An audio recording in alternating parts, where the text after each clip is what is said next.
Muy bien, hermanos. Continuamos con nuestra serie de predicaciones expositivas del Evangelio según San Marcos. Estamos ya hace algunas semanas que hemos comenzado esta serie del Evangelio según San Marcos. Estamos sumamente animados, desafiados, y yo creo que el Señor viene hablándonos seriamente a través de un Evangelio tan hermoso como es el Evangelio de Marcos. Pueden ubicarse en el capítulo 1, versículo 21. Hoy vamos a comenzar a estudiar una porción de texto bastante extensa, una porción de texto bastante larga, que va precisamente del versículo 21 hasta el capítulo 2 del versículo 12, donde Marcos va a ser básicamente un despliegue del poder y de la autoridad de ese rey mesiánico, de ese rey que es el Hijo de Dios, que él menciona allí en el versículo 1, porque esa es la identificación que Marcos le da a nuestro Señor Jesucristo en esa descripción que hace allí en el versículo 1 del capítulo 1, cuando dice principio del Evangelio de Jesucristo, Hijo de Dios.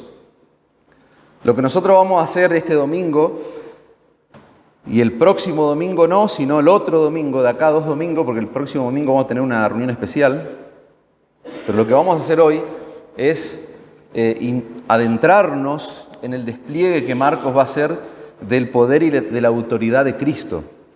Vamos a encontrar un despliegue precioso en este capítulo 1. Marcos hace una introducción condensada, podríamos decir, de quién es Cristo. Hemos dicho que él comienza diferente su evangelio en comparación con el relato de los otros evangelios.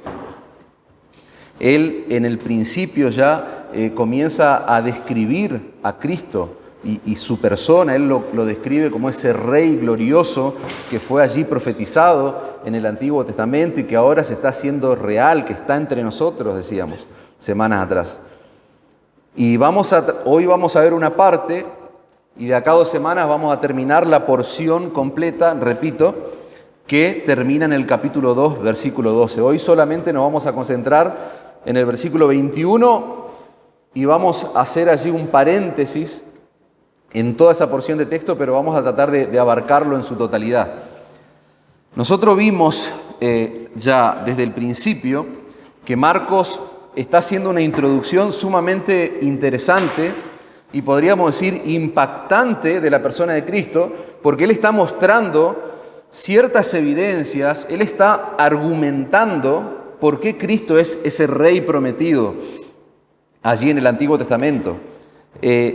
Decíamos que hay un punto de inflexión en todo el relato de Marcos, en el capítulo 10 específicamente, en el versículo 45, porque él va a hablar de ese rey que no vino para ser servido, sino que vino para servir, dice, y dar su vida en rescate por muchos. Y fíjense cuáles son los argumentos que nosotros vimos, las evidencias que Marcos nos fue mostrando a lo largo de estos últimos mensajes. Vimos, por ejemplo, que Marcos nos mostró allí en el principio, en la introducción de su evangelio, que el Señor Jesucristo fue precedido por un precursor, nada más y nada menos que por Juan el Bautista, versículo 2 al 8.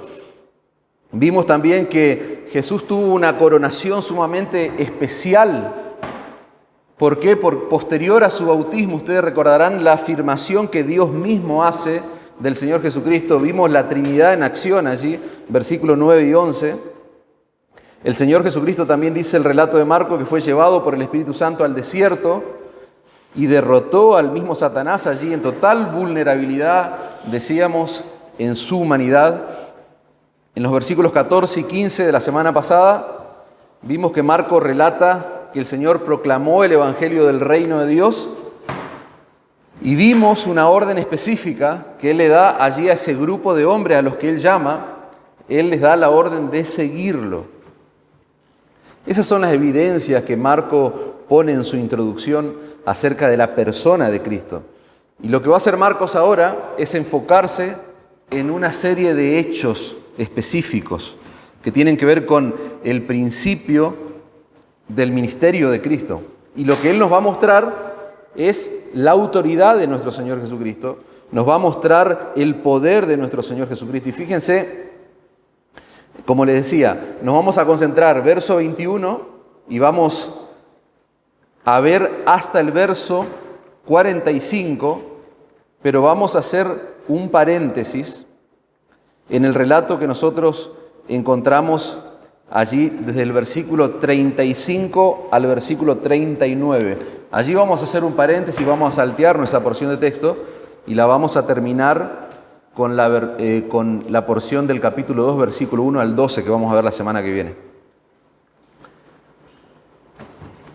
Así que, por favor, posiciónense allí en el versículo 21.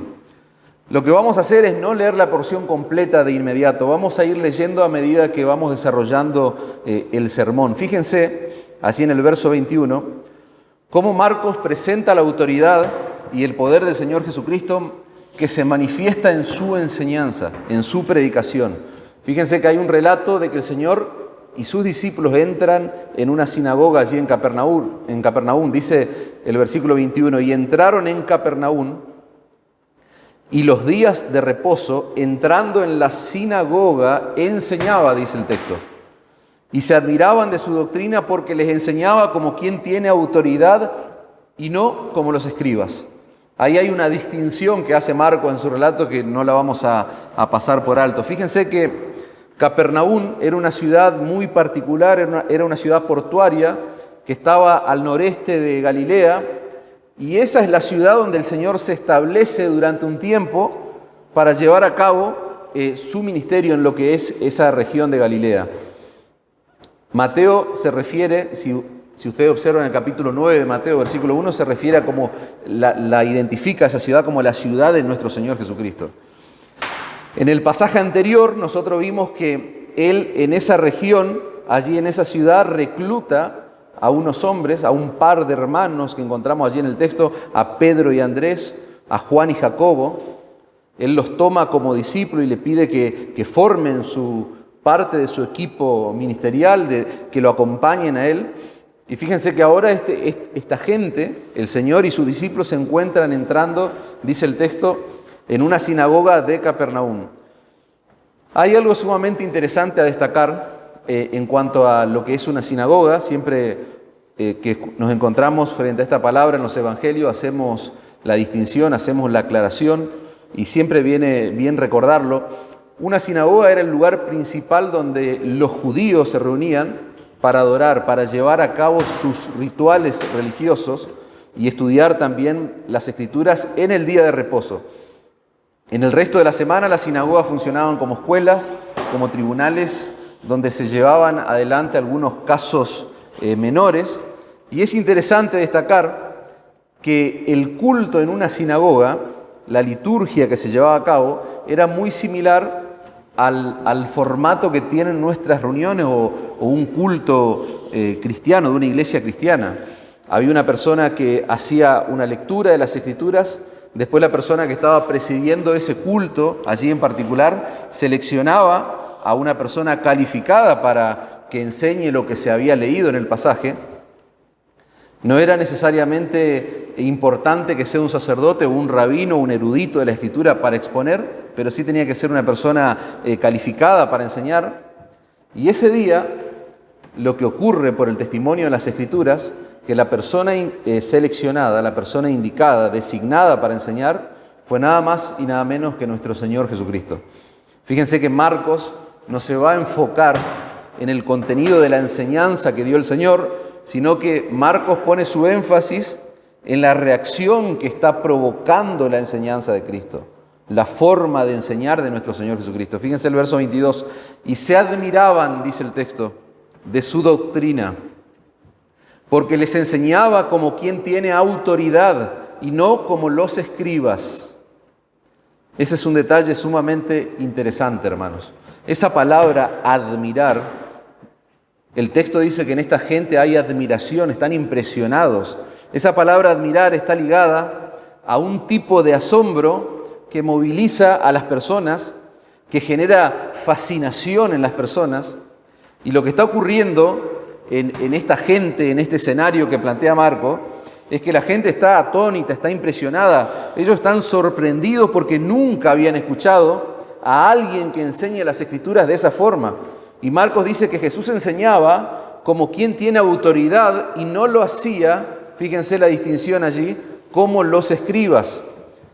Claramente, hermanos, el texto está marcando una diferencia entre Cristo y los escribas a la hora de enseñar la palabra de Dios. ¿Quiénes eran los escribas? Eran los expertos, eran los profesionales a la hora de interpretar la Escritura, a la hora de enseñarla.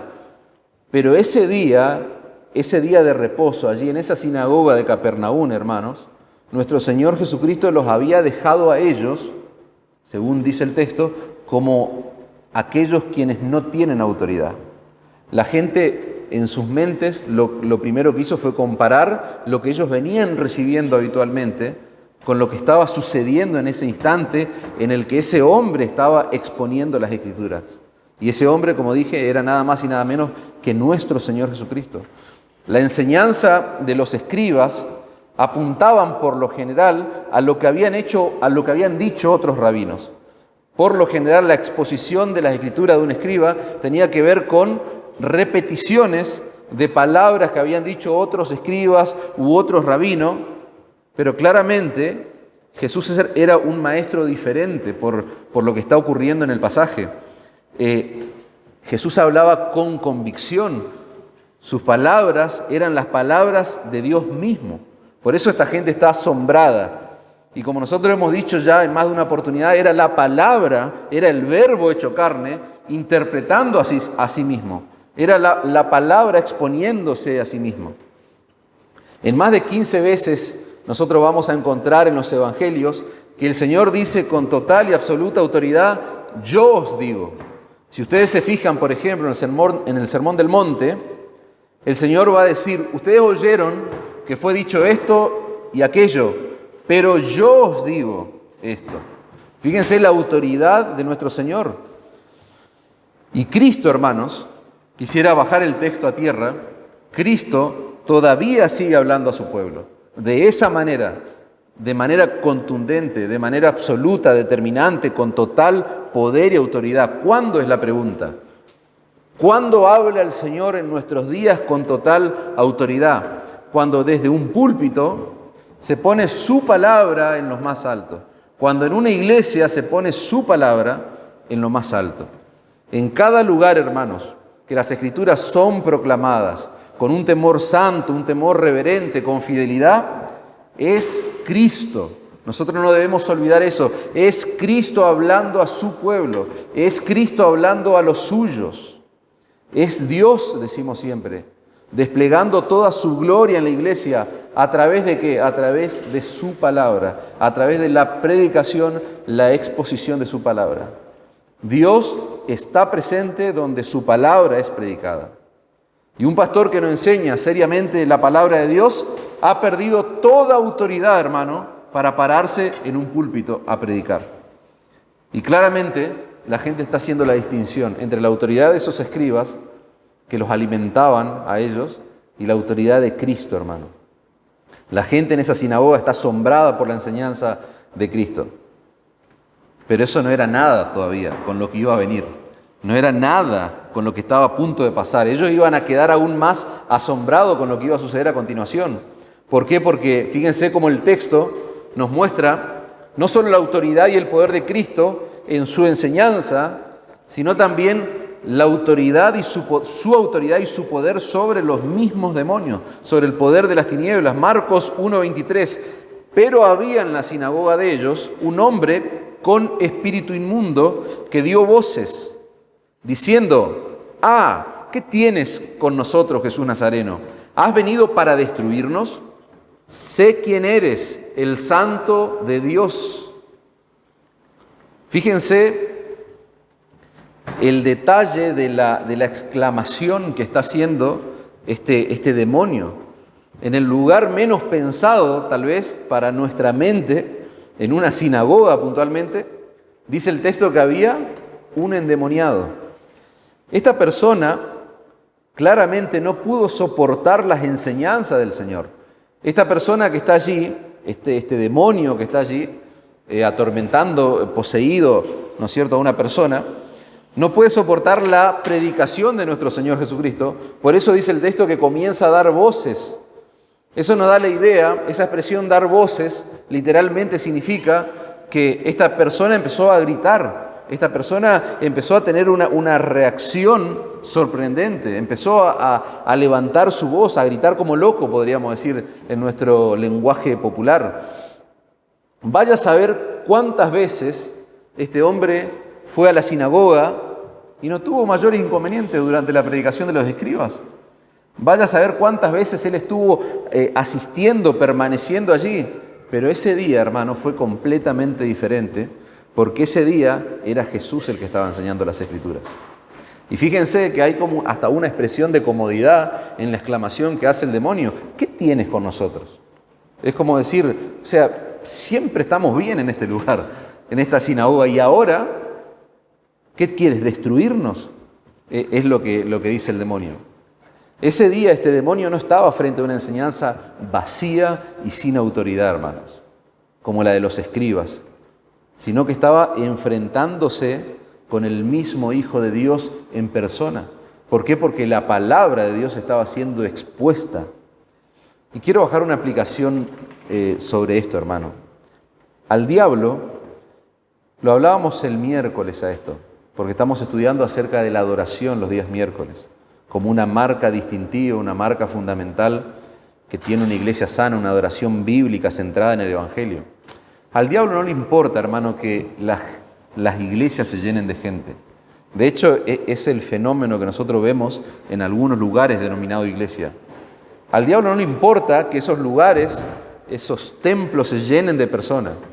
El diablo no tiene problema con la religión necesariamente. Mientras en esos lugares, hermanos, se hable de religión, se hable de Dios en sentido general, se use la Escritura como un accesorio, para el diablo está todo bien. El diablo no tiene un problema con la religiosidad puntualmente. Pero una iglesia verdadera, hermanos, una iglesia sana, está llamada a confrontar a los hombres con su pecado y a presentarles a Cristo como el único sustituto de los pecadores que murió en la cruz en nuestro lugar. Eso es lo que hace una iglesia sana, hermano. Y con eso el diablo sí tiene problemas. Cuando se llama a los pecadores para que vengan a Cristo en arrepentimiento y fe, cuando el Evangelio va ganando terreno en este mundo caído, en este mundo de tinieblas, ahí sí hay problemas. Y por eso decimos siempre, una persona que se arrepiente de sus pecados, que confía plena y únicamente en Cristo, en la obra de Cristo, se cambia de bando, ya no está más muerto. Ya su padre ya no es el diablo, ahora pertenece a Cristo. Y mal que nos pese a los cristianos, estamos bajo ataque del enemigo. ¿Por qué? Porque el diablo sí tiene problemas, repito, con una iglesia que proclama fielmente el Evangelio y llama a los pecadores a que vengan a Cristo en arrepentimiento y fe. Y ¿saben qué, hermano? No tenemos detalles del contenido, pero ese día en la sinagoga, la predicación y la enseñanza apuntaba a un solo lugar, a Cristo. Y ese era el problema de ese demonio. A Cristo. Marcos 1:24 dice, ¿qué tienes con nosotros, Jesús Nazareno? Has venido para destruirnos. Sé quién eres, el Santo de Dios. Es increíble, hermano, ver esa exclamación de un demonio y ver el contenido teológico que hay en la declaración de este demonio. Porque los demonios claramente saben mucho de teología. Este demonio está identificando a Jesús como aquel que es 100% hombre, porque le está llamando Jesús Nazareno. Pero al mismo tiempo está reconociendo la divinidad de ese Rey glorioso. Está reconociendo la divinidad de Cristo al identificarlo como el Santo de Dios. Y dice que ha venido a destruirnos. Los demonios, hermanos, Satanás y sus demonios siempre estuvieron al tanto. Los demonios sabían que la llegada del Hijo de Dios iba a ser un momento decisivo en la historia humana. Lo que nosotros decíamos al principio del estudio de nuestro Evangelio, decíamos que Marcos está hablando del principio del Evangelio de Jesucristo. Marcos introduce su Evangelio mencionando lo que Dios hizo en la historia. Se introdujo en la historia del hombre. en la persona de Cristo. Y los demonios sabían que cuando llegara el Hijo de Dios, ese iba a ser un momento clave en la historia. ¿Por qué? Porque iba a traer como consecuencia la derrota final de Satanás, hermanos. Esa derrota que comenzó en el desierto, como lo vimos semanas atrás, y que va a tener su punto cúlmine en la cruz del Calvario. Versículo 25 dice, Jesús le reprendió diciendo, cállate y sal de él. El Señor Jesucristo claramente está haciendo un despliegue, hermanos, asombroso de su autoridad sobre los poderes de las tinieblas. Su palabra fue suficiente para que ese demonio se calle y saliera de ese hombre. Su palabra fue suficiente para que ese demonio obedeciera. Dice el versículo 26, y el espíritu inmundo, fíjense, sacudiéndole con violencia y clamando a gran voz, no tuvo opción, hermano. Salió de él, dice el texto. Los demonios claramente reconocían quién era Jesús y le obedecían. No había otra opción para los demonios.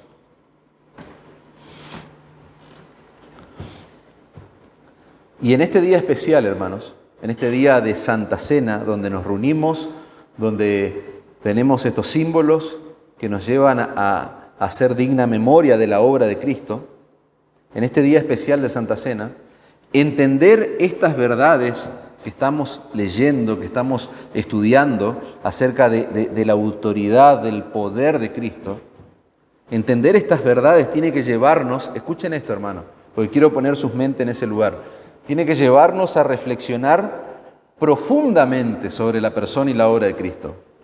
No algo ritual, religioso, rutinario, no. Nosotros en este momento debemos contemplar el poder y la autoridad que Marcos nos está mostrando, y eso nos tiene que llevar a la cruz para profundizar en la obra de Cristo, porque ese Rey lleno de poder y autoridad que se proclama en las Escrituras, hermano, y que las personas quedaban admiradas al momento de que Él predicaba, ese Rey que tenía poder sobre los demonios, es el mismo que decidió voluntariamente dejar de lado su poder y su autoridad. ¿Saben para qué?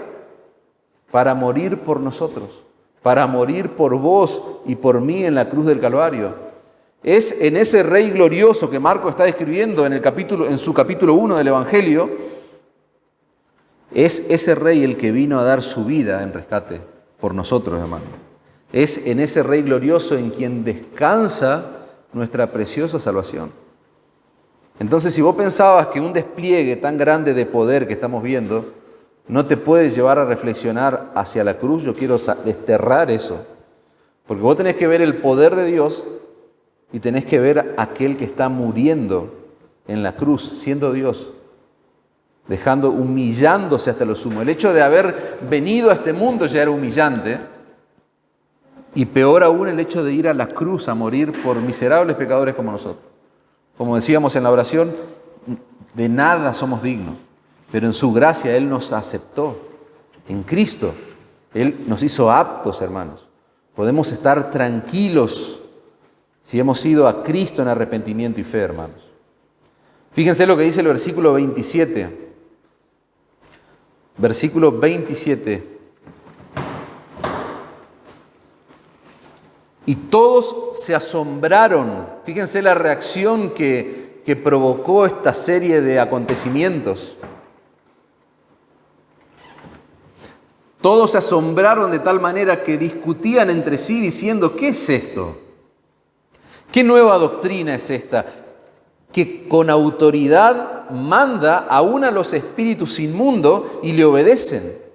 Y muy pronto se difundió su fama por toda la provincia alrededor de Galilea. Tremendo, hermanos. Fíjense que ahí hay una serie de palabras, un verbo en especial, que ustedes tienen que marcar y que es clave en el texto, en el pasaje.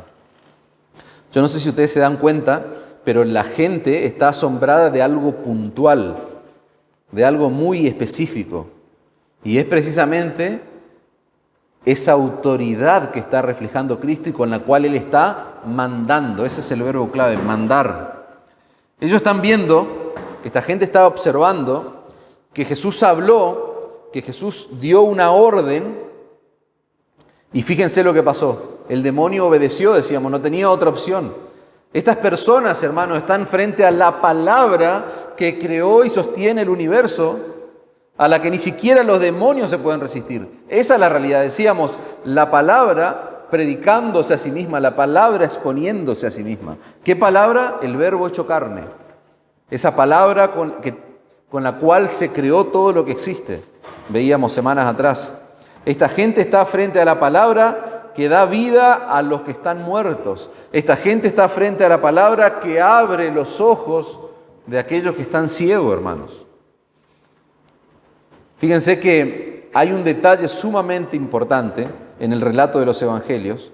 En el evangelio según Mateo y en el evangelio según Lucas, nosotros vamos a encontrar una narración que no la encontramos en nuestro evangelio, en el evangelio de Marcos.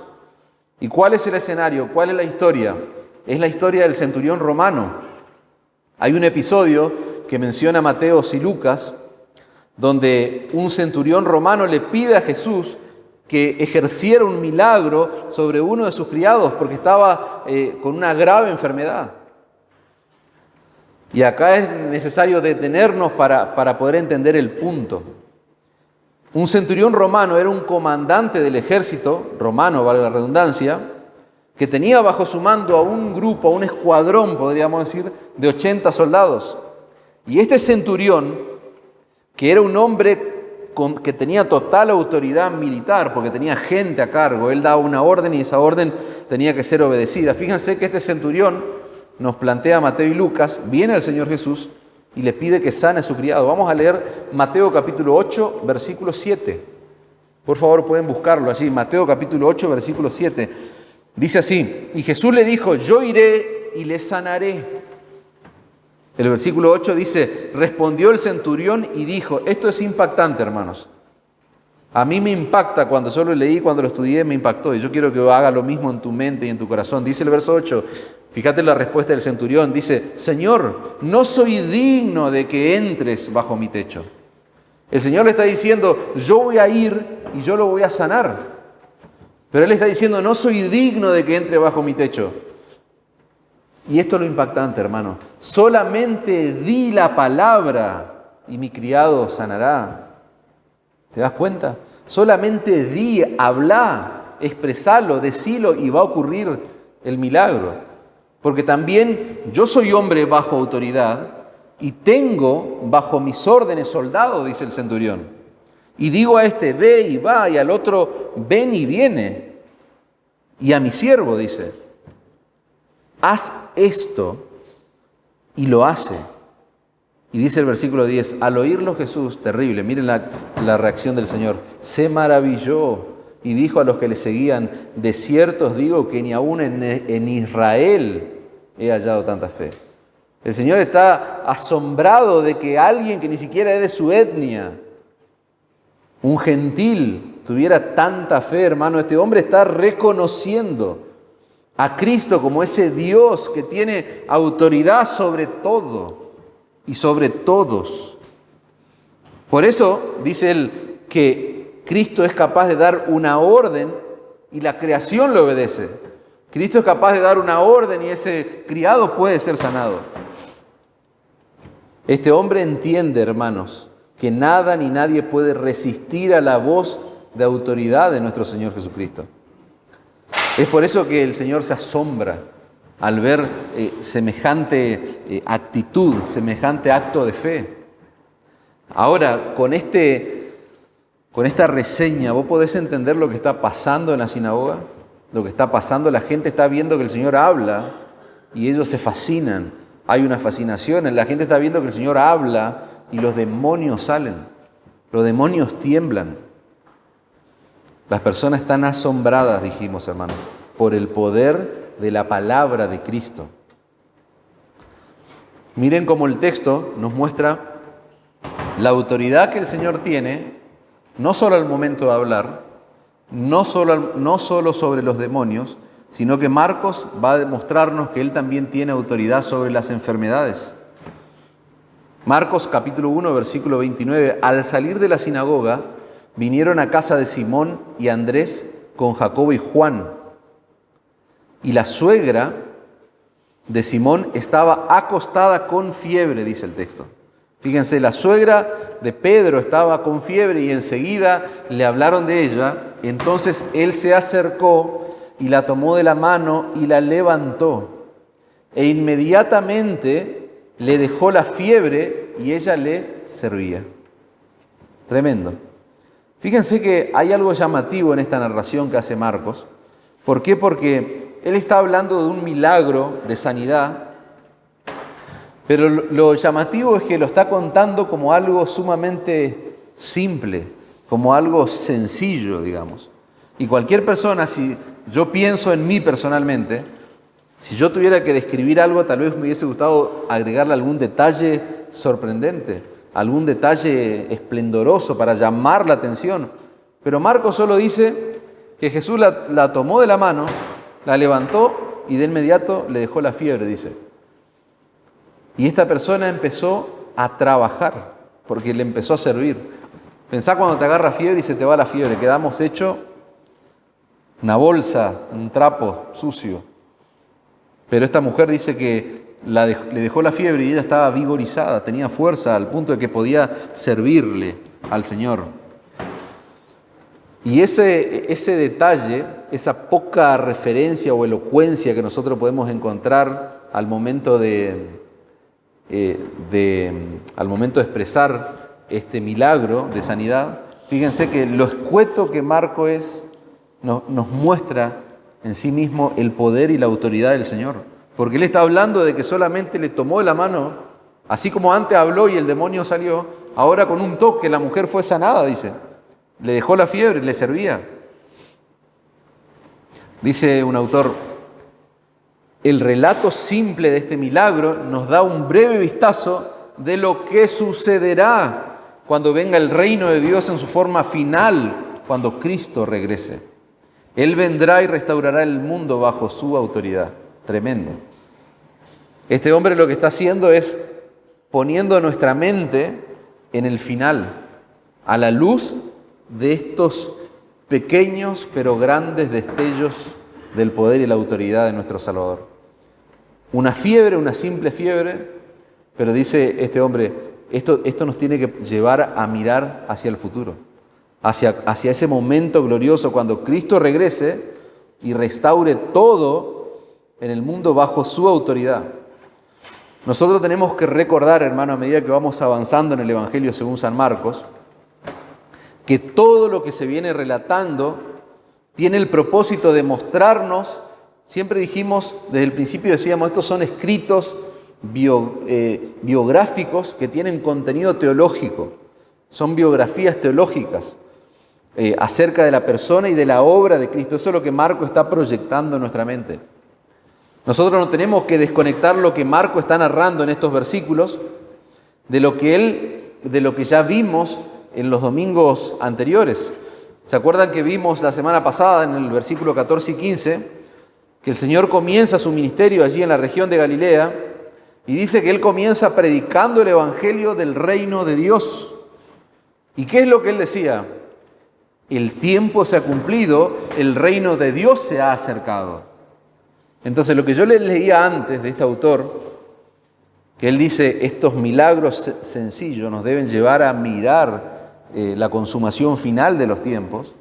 O sea, es lo que el texto nos está mostrando, es lo que el texto nos está enseñando. El Señor comienza su ministerio y ya comienza a predicar, a hablar de que el tiempo se ha cumplido, el reino de Dios se ha acercado.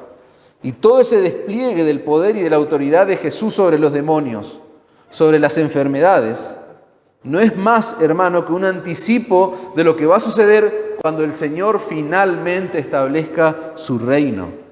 Y ese reino, ya lo hemos dicho, fue inaugurado ¿con quién? Con su llegada, con su introducción en la historia del hombre. Pero se va a consumar en su segunda venida. Esto que vemos es solo un anticipo, hermano, de lo que va a pasar. Es un anticipo de lo que relata allí Apocalipsis, hermanos. Todos los milagros que se relatan en los evangelios no tienen otro objetivo que mover nuestra mirada hacia el futuro. Una mirada esperanzadora hacia el futuro. Dice un autor, nosotros tenemos que mirar lo que sucedió cuando el Rey de Reyes se introdujo en la historia e imaginarnos cómo será cuando su poder y señorío hayan erradicado de la tierra todas las consecuencias terribles que vinieron por causa del pecado. Amén. Fíjense que el texto, versículo 32, dice lo siguiente. Hay un detalle importante que me gustaría mencionar.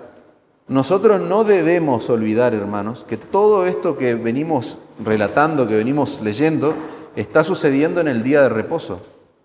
Y si tenés un pequeño conocimiento de la cultura, de la religión judía, de lo que significaba el día de reposo, vas a entender la magnitud de lo que está ocurriendo. ¿Por qué? Porque ustedes recordarán que en el día de reposo los rabinos habían puesto reglas, mandatos, imposiciones sobre la gente, que no se podía hacer absolutamente nada, prácticamente no se podía cargar, no se podía hacer ningún esfuerzo, y ahora van a entender por qué. Ese es el trasfondo de lo que Marcos dice. Cuando llegó la noche, luego que el sol se puso, es decir, terminó el día de reposo, el día de reposo empezaba con la puesta del sol en la tarde del viernes y la puesta del sol del sábado. Por eso Marco dice, cuando llegó la noche, luego que el sol se puso, ¿qué pasó? Le trajeron todos los que tenían enfermedades y a los endemoniados. Fíjense que los judíos esperaron que termine el día de reposo, entonces ahora sí empezaron a hacer fuerza, como quien dice, empezaron a cargar a los enfermos y los traían para que Jesús los sane. Y toda la ciudad se agolpó a la puerta. Y miren la misericordia y la gracia del Señor, ¿no? Porque dice, sanó a muchos que estaban enfermos de diversas enfermedades y echó fuera muchos demonios y no dejaba hablar a los demonios porque le conocían. Un escenario similar al que estudiamos antes. El Señor, con total autoridad y poder, mandaba a callar con el poder de su palabra a los demonios. Todo lo que había sucedido en el día de reposo, hermano, había acrecentado la fama de nuestro Señor Jesucristo, al punto de que las personas le traían enfermos, y fíjense que acá ya hay más detalle, ya no hay una simple fiebre, hay diversos tipos de enfermedades, como dice el texto. Muchos estaban siendo no solamente oprimidos por enfermedades, sino por demonios. Fíjense que Lucas 4:41, el relato de Lucas en este episodio dice, también salían demonios de muchos, dando voces diciendo, tú eres el Hijo de Dios, pero Él los reprendía y no los dejaba hablar, porque sabían que Él era el Cristo. Entonces, antes vimos poco detalle con la fiebre de la suegra de Pedro, pero ahora sí tenemos un poco más de noción de los milagros de sanidades que el Señor hacía, porque había diversos tipos de enfermedades. Y la pregunta es, ¿qué tan grave eran? ¿Eran un dolor de cabeza, fiebre, vaya a saber, una gripe? Las personas que llevaban ahí al Señor Jesús, ¿qué tan grave eran los enfermos que traían al Señor? Fíjense que ahí vamos a saltar al versículo 40. Hacemos el paréntesis del versículo 35 al 39, que lo vamos a ver en el próximo mensaje. Vamos a saltar al versículo 40 para tener una noción de las enfermedades con las cuales trataba el Señor Jesucristo. Dice, versículo 40, vino a él un leproso, rogándole, fíjense, hincada la rodilla, le dijo, si quieres puedes limpiarme. Y Jesús, teniendo misericordia de él, extendió la mano y le tocó y le dijo, quiero, sé limpio. Versículo 42 dice, y así que el que hubo hablado, al instante la lepra se fue de aquel y quedó limpio. Ahí tienen una noción, hermanos, del tipo de enfermedades que el Señor sanaba. En los días del Señor, la lepra claramente era una enfermedad temida, era una enfermedad de la cual la gente huía básicamente de los enfermos, no solo por las consecuencias físicas, sino por las connotaciones sociales que tenía la enfermedad. Los leprosos, dicen algunos historiadores, que eran apartados eran sacados de la sociedad, digamos, de la vida en sociedad, aún de sus familias. Ningún judío se atrevía a tocar a un leproso. ¿Por qué? Porque había temor no solo de contagiarse, sino que tener contacto con un leproso traía una especie de impureza ceremonial. Eso quiere decir que una persona que tocaba a un leproso no podía participar de todos los rituales y las ceremonias que se llevaban en el templo, porque claramente estaba impuro. Los leprosos vivían en las zonas fuera de la ciudad, alrededor de la ciudad. Eran agrupados en colonias, no tenían contacto con las personas, estaban sin familia, sin amigos, sin afecto, sin esperanza en esa sociedad, en ese mundo. Había personas tal vez con cierta bondad que se iban a esas colonias, a esos lugares donde eran segregados los leprosos y les llevaban comida, pero también en ellos existía el temor a contagiarse, que le tiraban las comidas para que no se mueran de hambre, como si fueran animales, le tiraban la comida para que coman. ¿Por qué cuento esto? Porque a veces nosotros nos acercamos al texto bíblico y no tenemos dimensión, o no nos ponemos en el lugar, o no nos ponemos en el escenario de lo que se está relatando. Literalmente ser un leproso era ser un muerto en vida. Esa era la connotación que tiene cuando leemos acerca de la enfermedad de lepra. Pero la fama del Señor había crecido tanto que ahora este leproso, de alguna manera él se enteró que Cristo podía sanarlo, que Cristo podía quitarle su enfermedad. Él estaba completamente convencido de que el Señor era capaz de sanarlo de su lepra. Por eso dice, si quieres, dice el versículo 40, puedes limpiarme. Este leproso sabía que el Señor Jesucristo tenía el poder, tenía la autoridad para hacer que su lepra desaparezca por completo, con solo quererlo. Nosotros vimos que el Señor habla, que el Señor toca y los enfermos sanan. El Señor desea y los enfermos se sanan claramente. Este hombre sabía que la voluntad y la decisión de Cristo eran suficientes, eran todo lo que él necesitaba y era lo único que él tenía en ese momento. Versículo 41 dice, y Jesús, teniendo misericordia de él, fíjense lo que hizo, extendió la mano y le tocó y dijo, quiero, sé limpio. ¿Te das cuenta la conjunción de cosas que hay? El Señor habló, el poder de su palabra, la autoridad de su palabra. Dice, extendió su mano, el Señor lo tocó. ¿Te das cuenta? ¿Cómo va a tocar un judío, va a tocar a un leproso? Con toda la antesala de lo que yo les dije, con la connotación social y religiosa que tenía la lepra, la enfermedad en ese momento.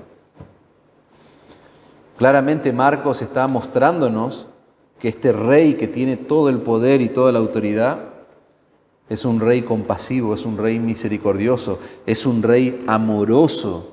¿Por qué? Porque era muy probable, hermano, por todo lo que les dije antes, que ese haya sido el primer contacto físico que ese leproso recibía en años. Jesús podía haberle dicho, listo, quiero, sé sano, pero lo tocó, dice. Tremendo, hermano. Esa acción de Jesús de tocar al leproso fue tan inusual, hermano, que Mateo lo menciona, Marcos lo menciona claramente, lo estamos estudiando, y Lucas lo va a mencionar también en su evangelio. Nuestro Señor y Salvador Jesucristo tenía todo el poder y toda la autoridad, pero asimismo estaba lleno de gracia, de misericordia, de compasión. Él pudo empatizar con ese enfermo.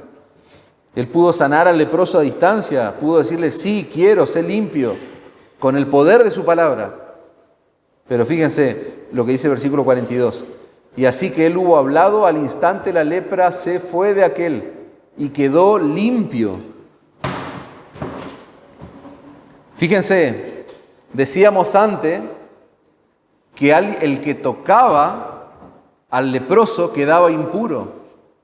Pero acá ocurrió lo contrario, el que Jesús lo tocó y él no quedó impuro, sino que purificó con ese toque a ese hombre tan enfermo, a ese hombre que tenía una enfermedad sumamente compleja, difícil, hermanos.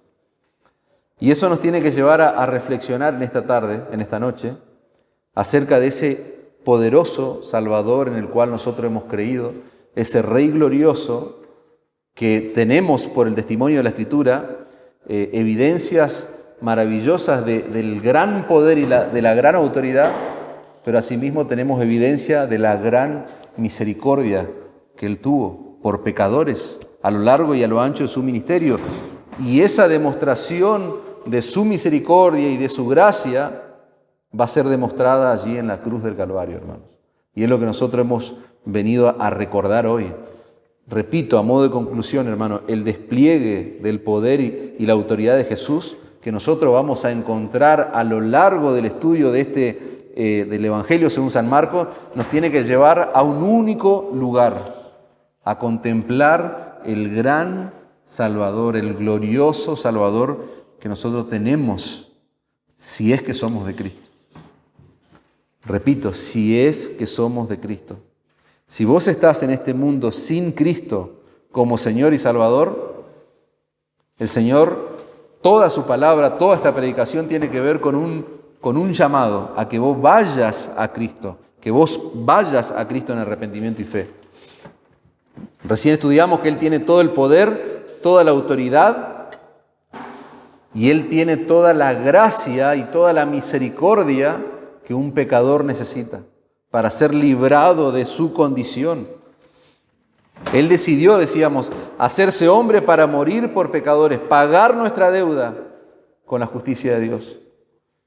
Y si vos te considerás a vos mismo como un pecador que necesita a Cristo, lo único que tenés que hacer, según la Escritura, es arrepentimiento y fe.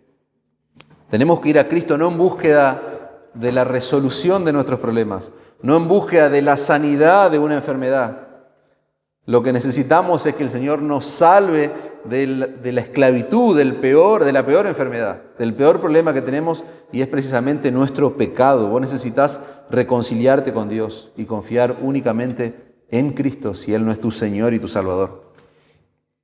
¿Saben lo que sucedió con la gran mayoría de las personas ahí en esa ciudad donde hubo este despliegue del poder y de la autoridad del Señor? Esta gente vio los milagros, vio lo que el Señor hacía, el poder que tenía sobre las tinieblas.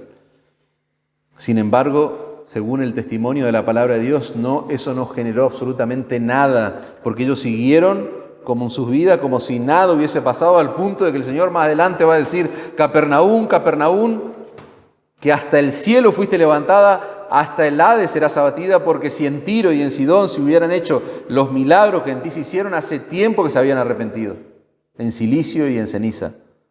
Pero ¿saben lo que hizo esa gente? Siguió indiferente. Y esta es la situación en la que nos pone la palabra de Dios. Nosotros no podemos seguir indiferentes. Seas de Cristo o necesites a Cristo como Señor y Salvador, no podemos seguir diferente ante la predicación, ante la exposición de nuestras vidas al poder de la palabra de Dios. Jesucristo, hermano, es un gran Salvador, y eso es lo que vamos a recordar en esta noche. Jesucristo es un gran Salvador que puede salvar a cualquier pecador que se arrepiente y cree. A cualquier pecador. Y todavía Él sigue salvando, hermano, como salvaba, como sanaba en ese entonces. Nosotros vimos hoy un Salvador compasivo, misericordioso, que no descarta a nadie. Así que tenemos mucho para agradecer, hermano, y para recordar en esta noche. Amén.